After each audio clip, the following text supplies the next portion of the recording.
రాజకీయ కక్షతోనే సీదిరిపై కేసులున్న జగన్ బాధితుల్ని వదిలేసి నిందితులకు పరామర్శలేంటన్న టీడీపీ. విద్యారంగంలో మంచి చేసినందుకు రాజీనామా చేయాలా? 2034 వరకు తానే సీఎంగా ఉంటానన్న రేవంత్.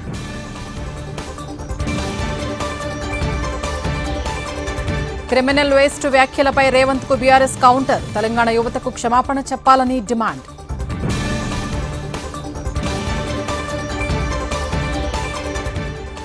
ఉద్యోగుల బకాయిలకు మరో 2,000 కోట్లు విడుదల. 100 రోజుల్లో 6,000 కోట్లు చెల్లించిన తెలంగాణ సర్కార్.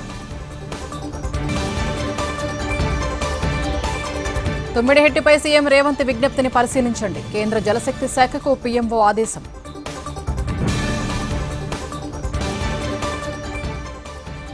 పంచధార్లలో గ్రావెల్ క్వారీ అక్రమాలపై ఏపీ ప్రభుత్వం చర్యలు. అనకాపల్లి జిల్లా మైన్స్ ఏడీపై సస్పెన్షన్ వేటు.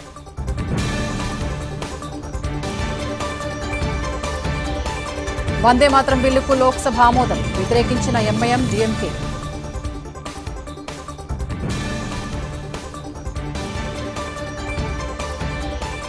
కావేరీ జలాలపై కర్ణాటకకు ఎదురుదెబ్బ. కలిసి పరిష్కారం కనుగొందామన్న డీకే శివకుమార్.